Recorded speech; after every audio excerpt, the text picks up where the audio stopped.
Yeah. All right, we're live. Motherfuckers. Hi, Drew. What's up? Not my internet. Damn AOL. Now we better win because I will not want to deal with any of these AOL jokes for the entire off season. No, wrong link. Not handled the Hangout link. No.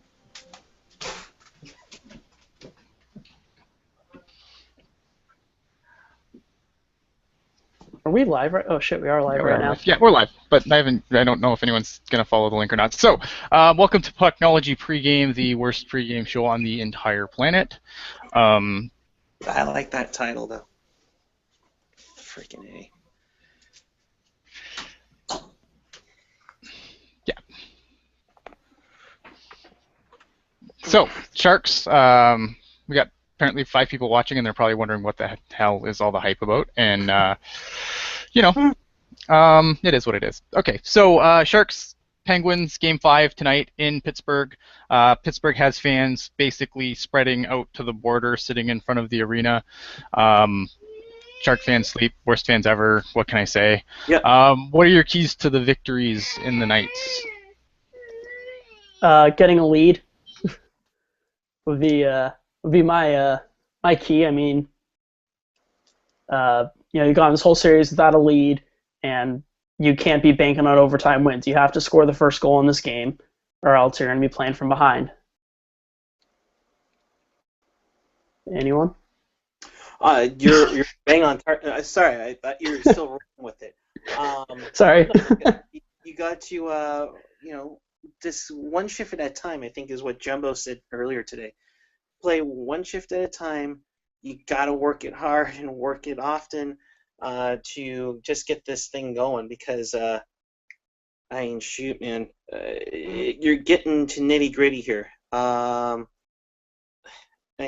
At any point, like we were talking about, I think through DMs the other day, at this point, you might even want to put Burnsy out there as a forward for a couple of shifts just to see if he can generate anything going. Maybe stick Burnsy in front of Murray. Give him that screen that apparently that's been distracting him this whole series. And that's what's been getting to him. The Braun goal. Both Braun goals, there was people in front of him. Their hurdle goal, I think, has only been the real one that he probably looked okay on. Marlowe had the wraparound. Donskoy had the wraparound. Carlson was able to penetrate the slot in order to beat, potential Conn Smythe winner Sidney Crosby on. You just need to find the way, and I think that's kind of the theme here is you got to find the way to make them work. Back to you, Ian. Yeah, no, I completely agree. I think the thing that frustrates me the most going into this game is that you have Peter DeBoer saying, we're gonna dance with the girl that got us here, and the minutes aren't changing. Maybe they do. I mean, Peter DeBoer, he's obviously not just gonna be like, hey guys, here's my entire game plan. Please, Pittsburgh, plan around it. So we don't know, but I mean, with what he's saying, it just sounds like there's just, the lineup's the same. He doesn't say he says he's not going to shorten the bench. I think that's a huge mistake at this point. I think you have to do things that are a little outside of the box at this point. You have to try things. You're facing elimination. I don't know. That's where I said, maybe you do put Burnsy up a shift or two, or you move him around on the power play as opposed to keeping him on the point.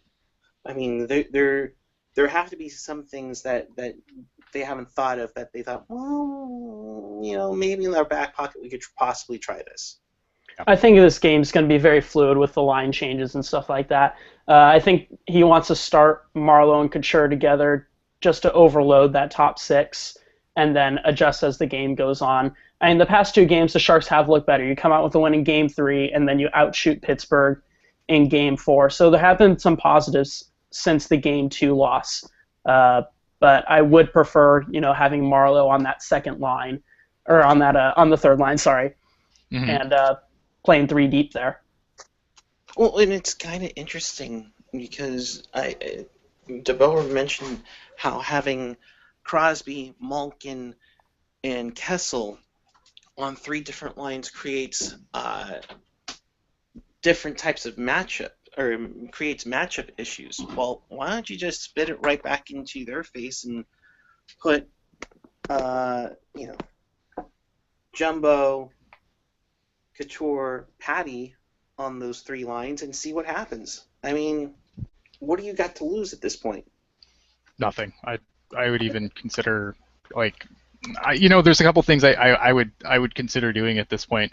One is I would shorten the bench and maybe dress 7 defensemen. See if you can get anything out of DeMello. I don't think you just scratch Pollock completely, but it wouldn't be a terrible idea maybe to play. Look you play Zubris and Wingles for absolutely no time of the game anyway. Why not? Another thing I think if you're looking for, and this is starting to get out into crazy land, and I realize this, but you're looking for a guy to replace Hertl. The only guy that you can replace Hertl with that's in the system is Goldobin. Carlson's not Hertl. And you know what? I don't dislike Melker Carlson, but he's Shark. I think he's overrated in a lot of Sharks fans' mind because he just got to play with Jumbo and Pavs last year, and that. You're going to score goals with those guys. Nick Spaulding could score goals with those guys. I might score goals with those guys. Hell, who knows? And I can't even skate both directions, okay? Like, I can't skate backwards, and I think I could probably score some goals if Jumbo's feeding me the puck. Yeah.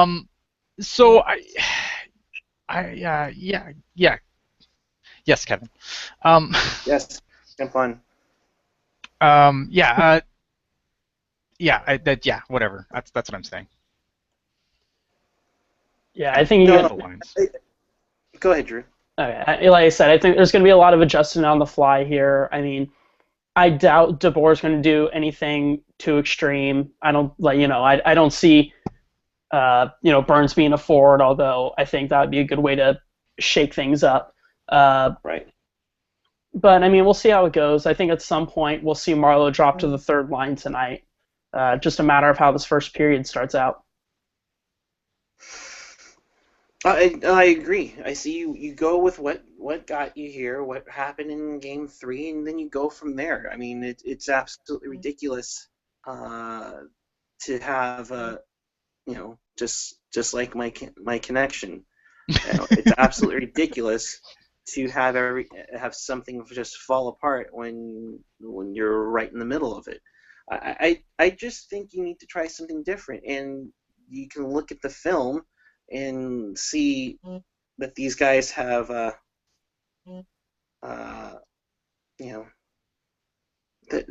these guys need to try something different.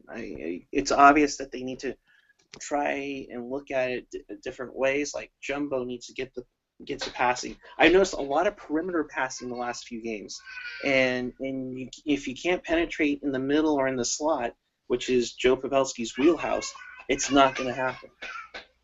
Yeah, you can look at the event charts from like where all the shots are, where the block shots are, and where all the goals are, and all of Pittsburgh goals are right in front of the net. And then you look at San Jose, and they're having a harder time, penetrating that slot, like you said. So the goals are coming from, the right wing boards kind of thing. You look at the Donskoy goal, a lot of goals are coming from there, or, the wraparound tries. They're all coming from down low, but they're not in front of the net.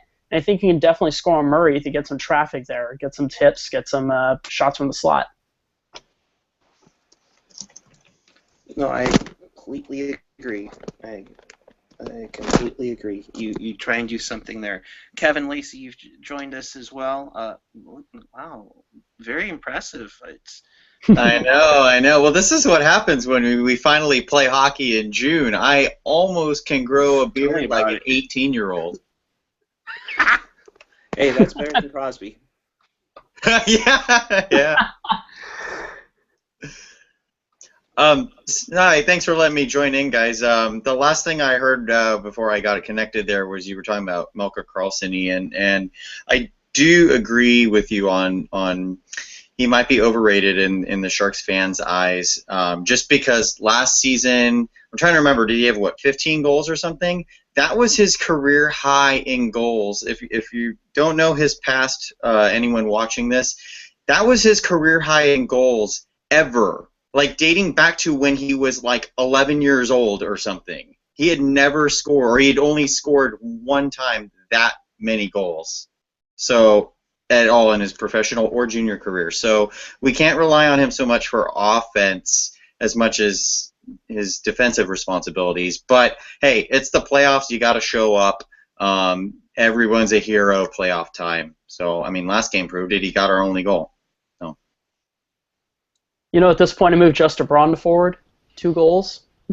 Cool. Yeah, I don't think that I don't think that you want to do anything with Burns. Look, the defense is a disaster right now. You move Burns to forward, and now you're playing with 3 defensemen? Give me a break. That's not going to work. And you could argue that, and then you have half the fan base saying that Braun and Martin haven't been that good. So what? We're just going to play Vlasic on defense, and Vlasic will stay back on the point, and everyone else will rush the net. What do you can't do? This is the horses that got us here. I think having Burns play a more aggressive role, cycling up to front of the net, yeah, that's definitely a thing. Would I start him on the wing? Fuck no. No, Yeah, but I mean, just interchange them a little bit. If you're going to go with 7 defensemen and you're going to shorten the bench, yeah. what's it gonna stop you? I would like to see Burns a little more aggressive from the blue line, though. I feel like he hasn't been pinching as much, and that's part of the reason why he has 0 goals this series. So he needs to. I don't know if it's nerves or something like that, but he needs to be him. In this series, I don't think he has been him. No one's been anyone. Yeah, no kidding. Maybe Burns doesn't quite know how to adapt to the speed that Pittsburgh plays at, but Burns is a fast player, so yes. He really shouldn't let that worry him. And Cody James in the chat saying, now the last 4 games, needed the top line and they haven't shown up. I think, and I'm not trying to make excuses for anyone here. I honestly, if Pavelski isn't injured, then I'm going to be probably pissed off. I'm not going to lie. I'll be upset if Pavelski's not injured. I think he is.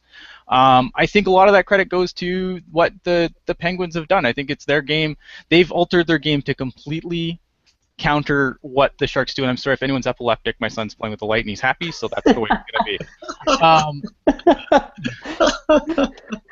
I think that when you look, it's our pre-game show. Come on. Yeah. You guys. Here we go. We just need some rave music going behind us, as we talk.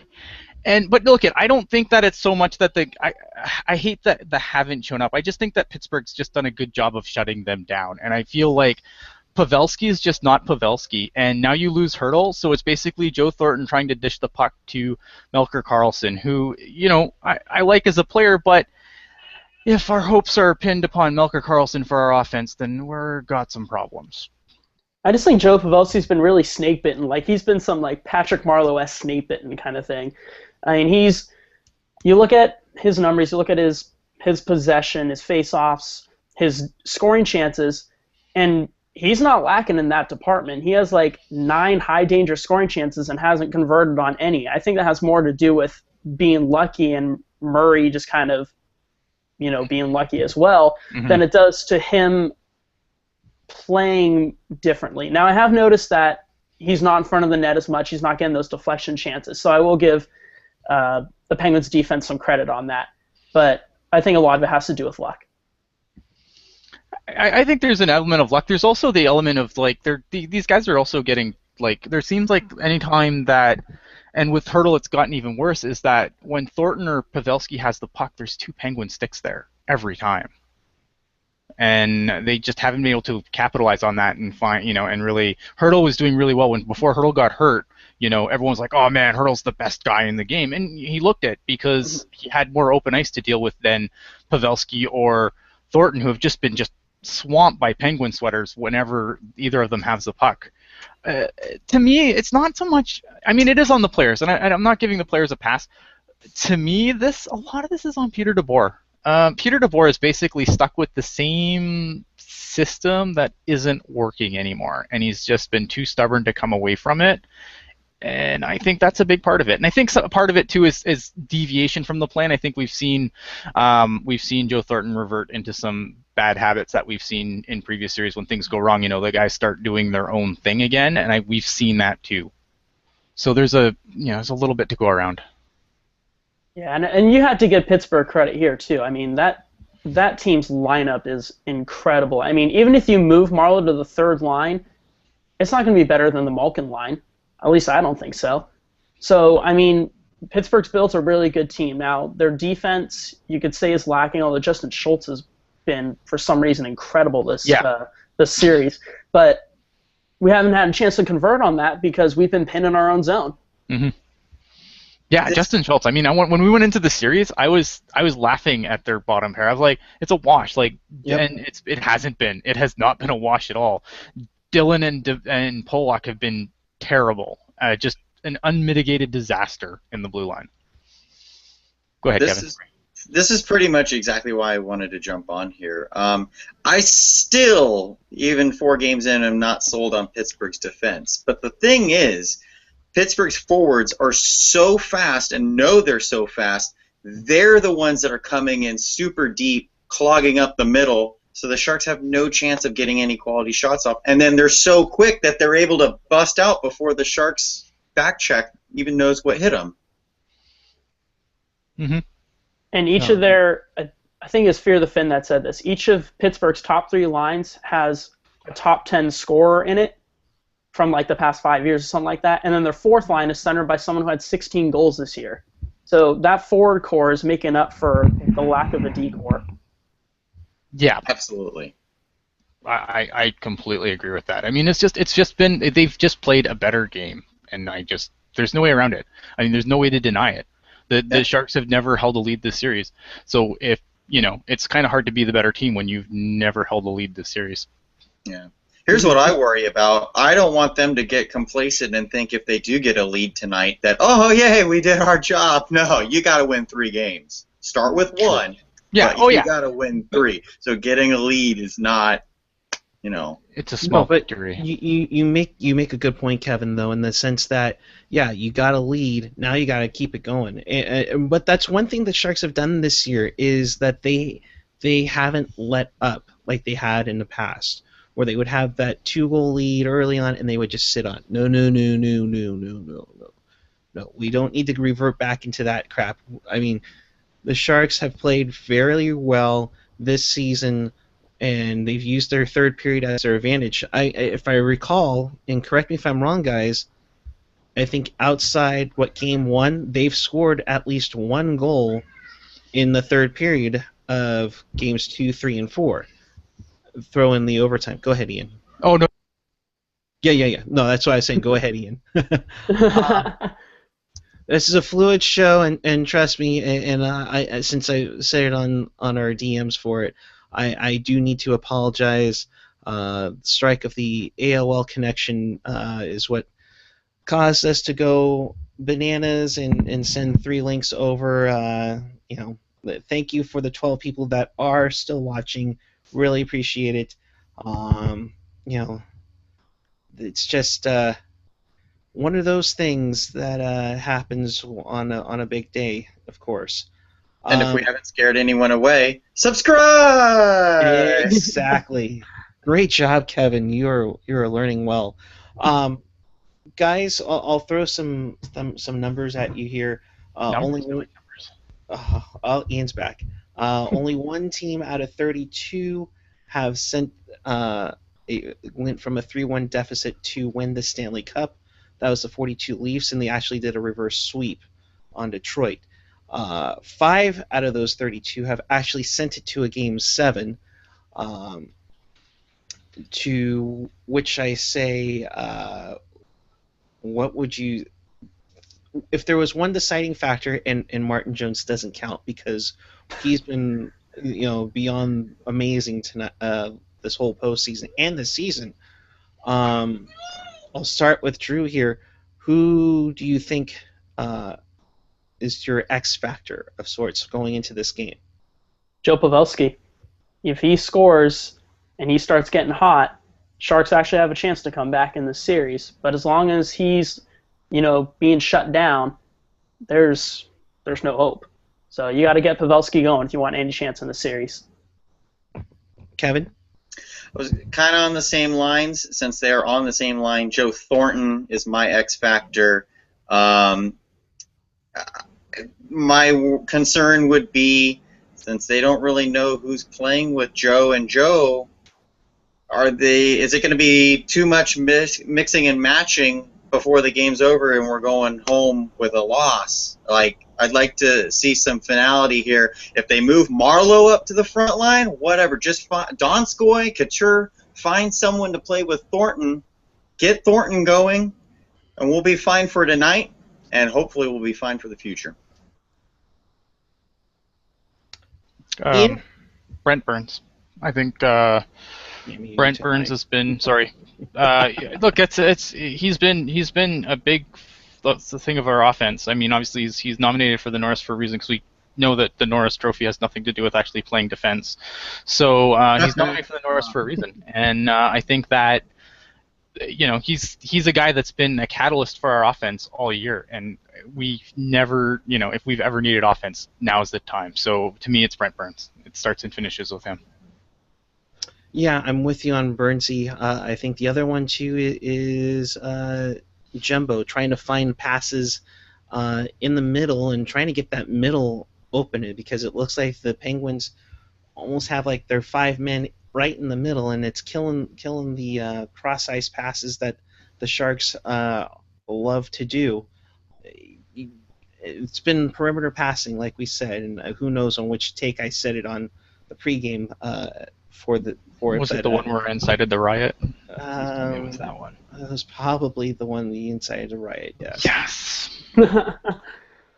Well, yes. We got to get some forwards going. I don't care who. We got to get someone, because we were at the last game. How many times did Brendan Dillon take it upon himself to rush up into the offensive zone? If Brendan Dillon is like second behind Chris Tierney for most offensive rushes, yeah, you got problems. Or for that matter, even Pollock's been doing that too.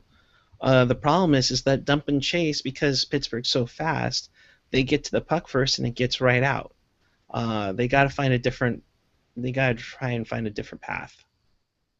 Yeah, I would agree with that. Yeah, I'm would as well.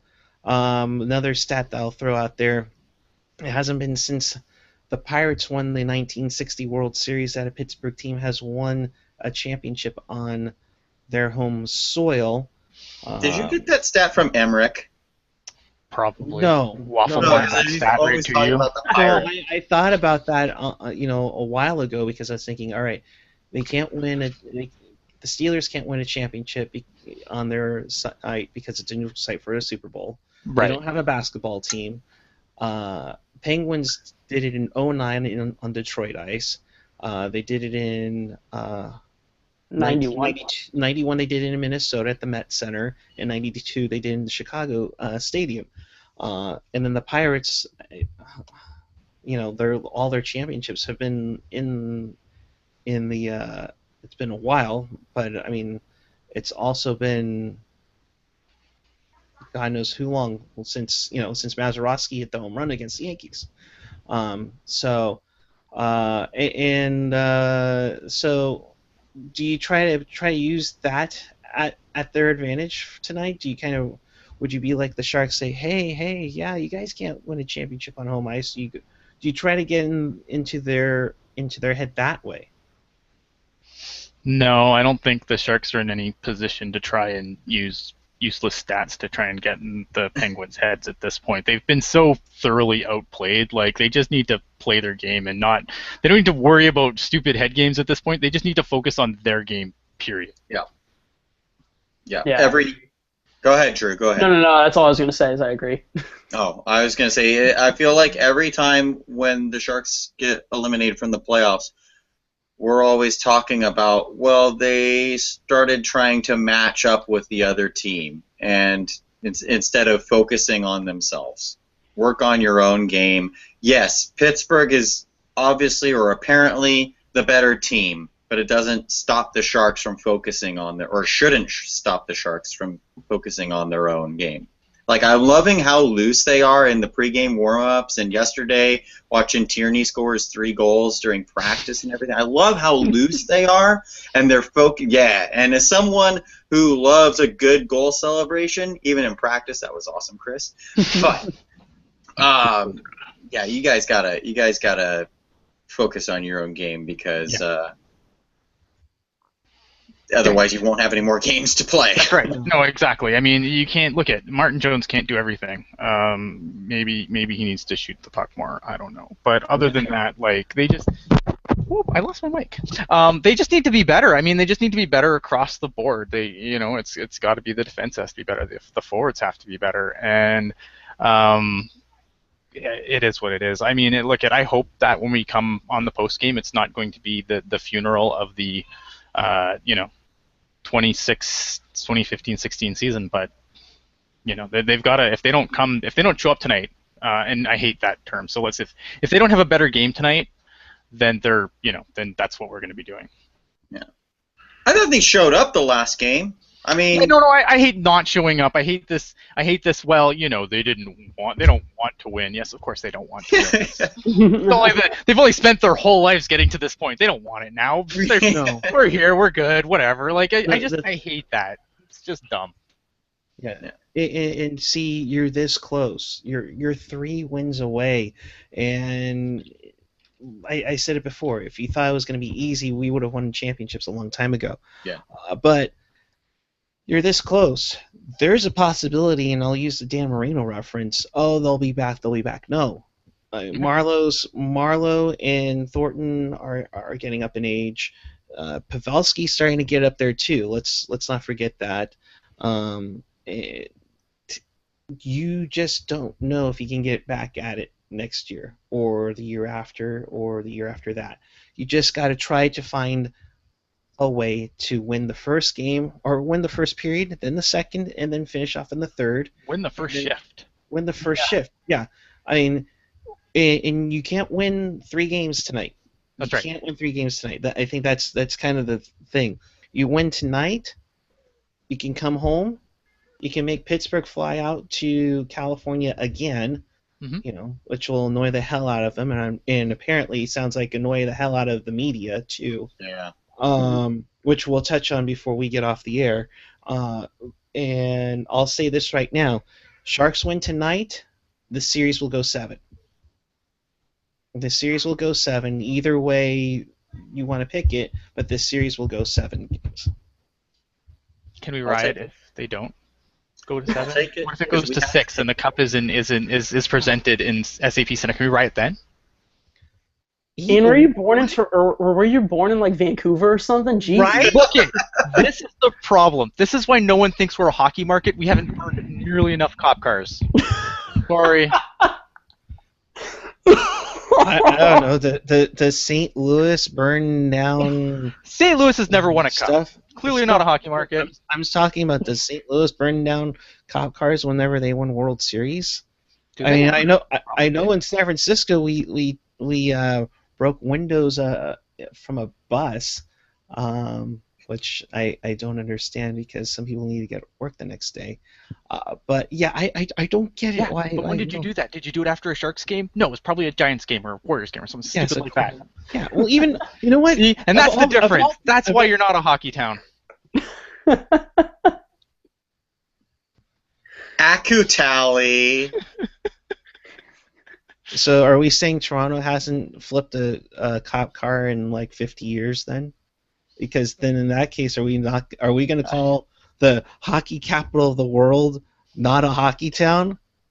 Hey. Direct all your tweets to I read Pucknology. Montreal City would be on fire for since the start. Yes, see, Toronto's not a hockey town, so the Maple Leafs are actually the ones that are moving to Las Vegas here next week. Oh boy! All right. Well, let's talk about it because it's been grinding my gears since I saw it yesterday. I can't wait for this. Here I am talking I'll, about riding with my daughter beside me. okay. Yeah, great parenting there. I'll start with you, Ian.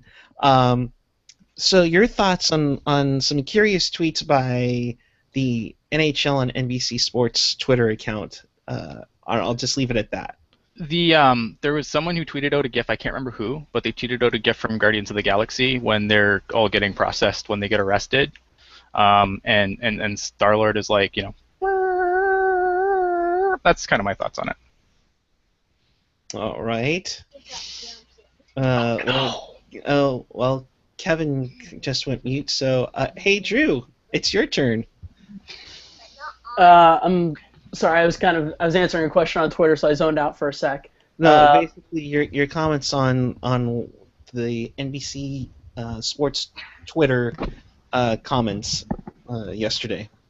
Oh, is this the Sharks have 0 Stanley Cups and the Pavelski has 0 points thing? Mm-hmm. Yeah. Stating the obvious. I mean, that's not even content.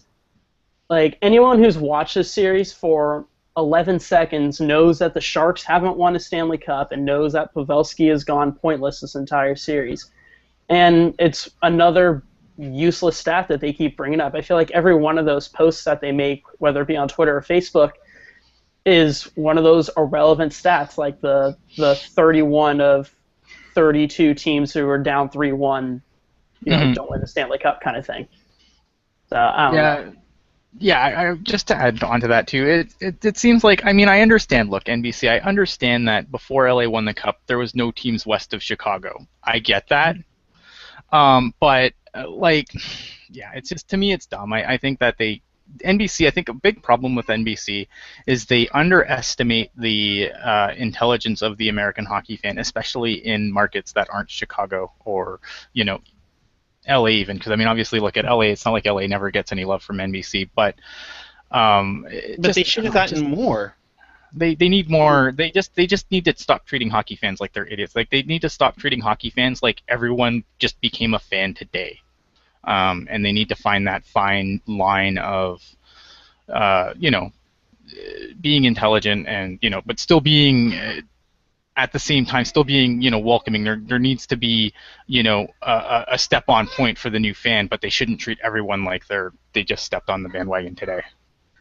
And do you think that the way that the media portrays teams like Carolina and Arizona, in that they don't portray them, do you think that has a factor with their struggles in terms of attendance and just general interest? Mm-hmm. Yeah, I think that plays a part. Because basically what you do by not covering those teams is you say they don't matter. And the problem was, obviously, you don't see a lot of Canadian teams in the States, and that's fine, because they'll be fine on their own. But teams like Arizona and Carolina aren't fine on their own. There's no one, if NBC doesn't give them any coverage, then no one's giving them any coverage. And that's obviously a huge problem. Right. That's the reason Arizona has to be owned by the league. Yes. How many people go on center ice and go, man, that Carolina-Florida game, I cannot wait to watch that here. It's like first commercial break before the game has even started, people are already flipping over. And that's the thing, that you blame on the NHL. Yep. Bettman Bay didn't try to plead to get all these Sunbelt cities to grow the game. You don't grow the game if you're not showing them. Yeah, it's nice for Florida to get into the Stanley Cup final in 1996. They haven't been back since. It's great to see that Carolina got into 2 Stanley Cup finals. That's great too. But that's not how. I mean, look, everybody's now talking about them being on the verge of relocation.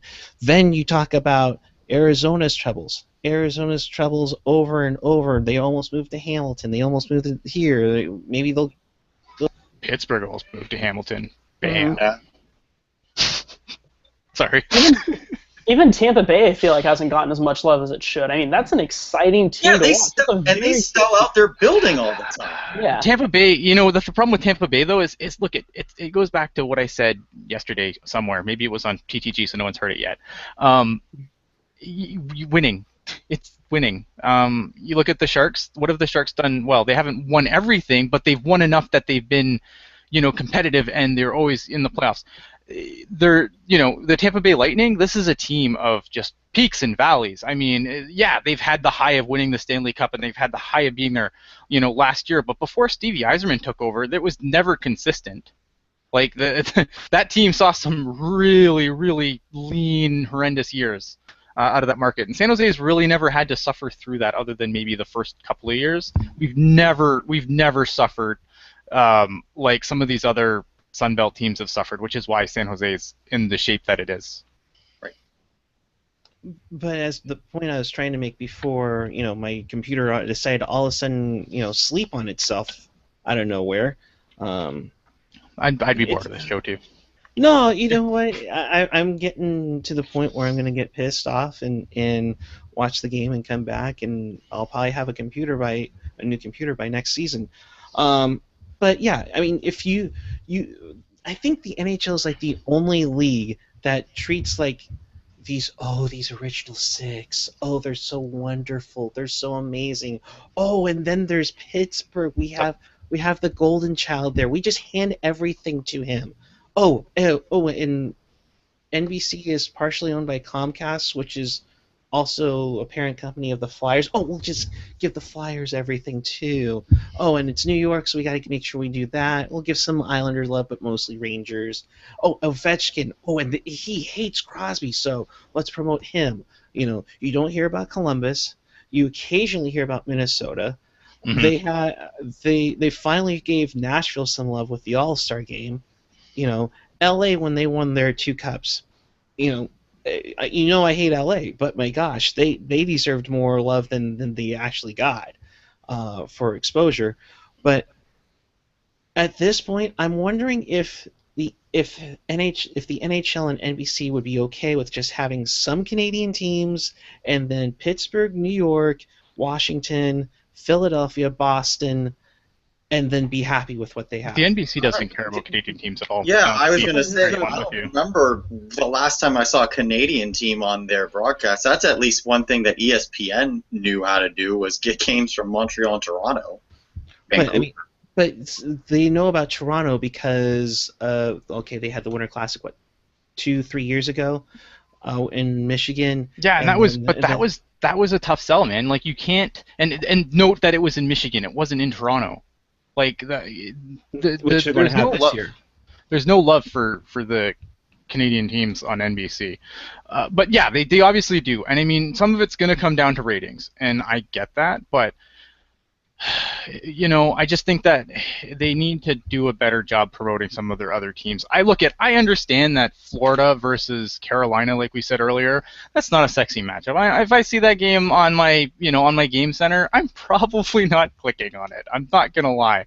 But you know what? Maybe Carolina versus Detroit, or I don't care if you're showing them with another team, just show them. Show Tampa Bay play, Detroit. That's 2 years in a row, playoff series. Not exactly for the faint of heart.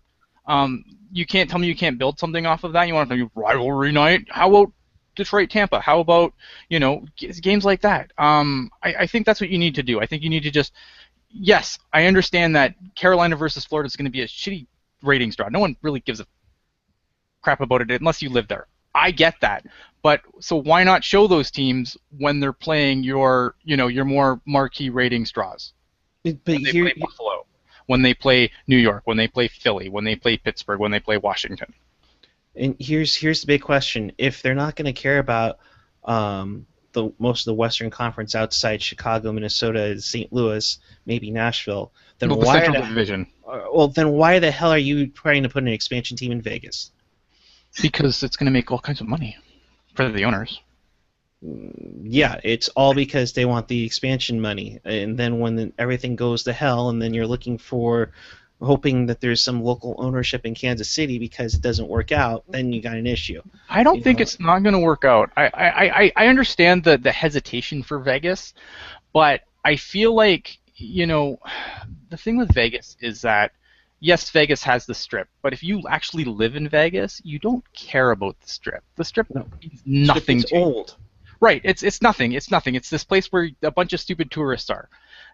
That city, the people that actually live in Vegas don't really have a whole lot to do don't have, they have like a couple of minor league teams, but they don't really have anything for the city itself. And I feel like the hockey team is something for the city itself. And I think that's something that, it's not, the hockey team doesn't need to bring in tourists. The hockey team can be something that's actually, the 2 million people that actually live in Vegas, that can be theirs. And so I'm not sold that this is such going to be an unmitigated disaster like the Coyotes. I understand that they're both in the desert, so clearly they're the same thing. But when you look at the, and I don't know too much about, Mr. Foley or the guys that are running the New Vegas team, but Phoenix has been just an unmitigated disaster. They should have never left downtown Phoenix to go to Glendale.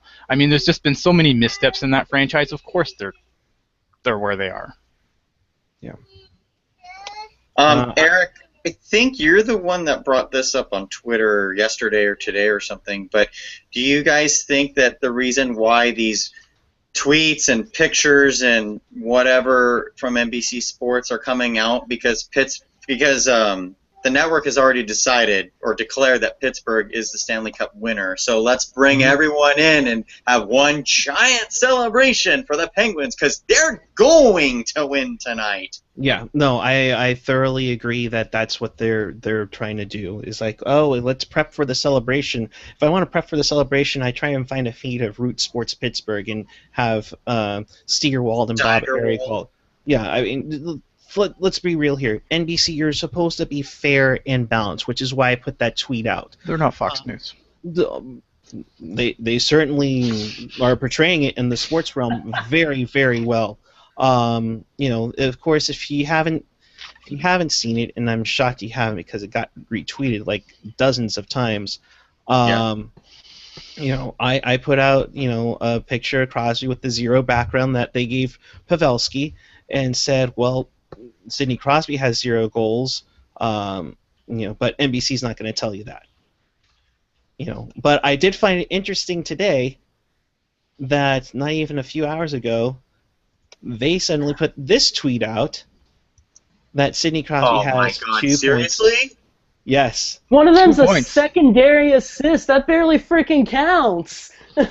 Wow, 2 points, eh? Oh, wow, I did not see that. How many points does Justin Braun have? Yeah, dude, I love that line. He's got 2 goals, and personally, at the way how Sportsnet's been talking about it, you know what? Justin Braun is in the Conn Smythe Trophy race, folks, because I haven't heard. I think it was Kyprios, Doug McLean. I think even Glenn Healy mentioned it on Hockey Central at noon that Sidney Crosby has been. I can't stand him too, and whatever he has up against Elliot Friedman is really annoying. I even heard that when I took the selfie with him. Who? Glenn Healy. Oh, okay. But I just find it just so amazing how a guy could go 6 games without scoring a goal, has 2 points in the series, but yet he's a Conn Smythe candidate. I think he also went, and guys correct me if I'm wrong, was it 1 or 2 points in the Washington series too between him and Malkin, and yet so in a essence of 12 games over a 23 game span, he's got like 4 points. How the hell do you call that? How do you call that a Conn Smythe candidate? Seriously. Yeah, I mean, look, if I had a ballot, if I was a real writer, if I was a real boy, I would have Crosby probably 3rd on my ballot, to be completely honest with you. If I had to pick Conn Smythe winner, if the series does end tonight, it would be Kessel, Murray, Crosby. Is probably the order that I would put the votes in. But whatever. I mean, wow, 2 points. I mean, that's super awesome. Like, it's stupid though, because when you look at like Malkin, who I think has been just fine this playoff series, like until he scored that goal last night, everyone's like, "What's wrong with Malkin? Oh my God, Malkin's so bad." And it's like, what are you talking about? Malkin's just fucking fine. Yeah. And Crosby, 2 points and -3 in the Washington series. 2 assists and a -3. Does he only have 1 career goal against the Sharks? Something like that. Something like that. He only has 1. And it was Of course I say that, though. And let's not forget, and AJ will always talk about this -5 game against the Sharks a couple of years ago. I was there. It was awesome. Right? And look, guys, I'll even say it. Who was the guy that Carlson eluded to get the lone goal of Game 4? Yep. Crosby was all over him. So Crosby caused the guy not for Murray not to get the shout out. I don't know why Murray isn't even getting any love. Because he hasn't had to do anything this series. Like, it's not Yeah. like the Sharks have put 100. Like, that's why Murray, up to this point, probably would have been my Conn Smythe winner.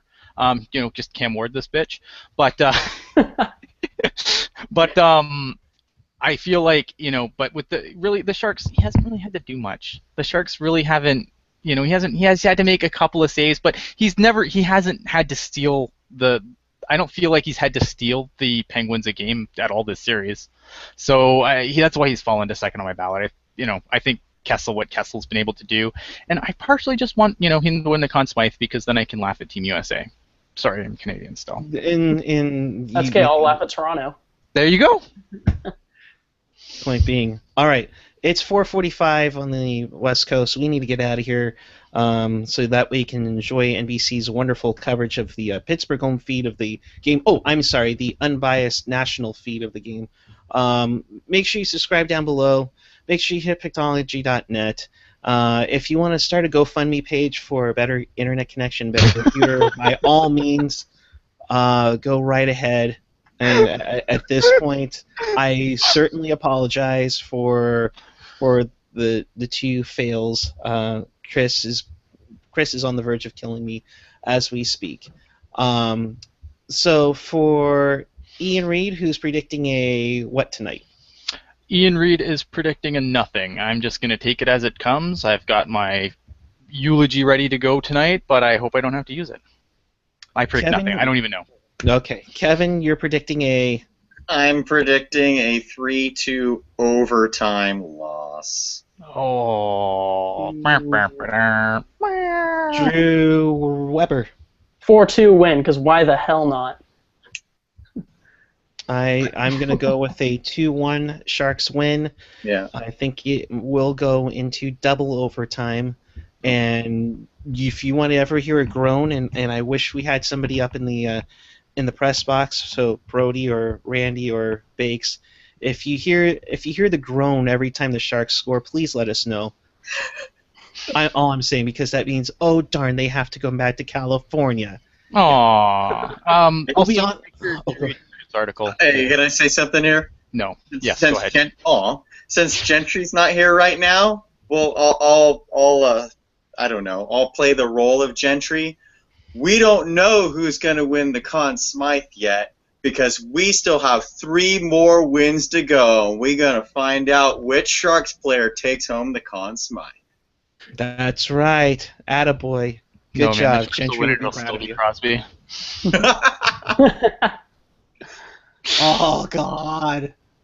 Do it. Just let that happen. Just let that happen. Let that sink in. All Yeah, right. read Drew's article before the game. If you have time, we get a few minutes. Puck drop's not going to happen for another 45 minutes anyway, let's be honest. Yeah, no kidding. We got to pump up the Penguin fans. So, but with that, we will be back for Pucknology After Dark. If something does fall apart, we will all be on, I believe. If not, you'll have a boatload of us, including our live reporter, David, the Superfly. He is in Pittsburgh. I got a lot of people in Pittsburgh at that game, so it'll be great to hear from all of them if possible. But please, I have a ticket to Game 6. Come on. Let's make this happen. So we'll see you after the game, and until then, keep it real, keep it fresh, keep it real fresh, and keep the internet connection open, please. Thank you. Subscribe and our internet will stay alive. That's right. I'll host this stuff later so I don't have this happen again.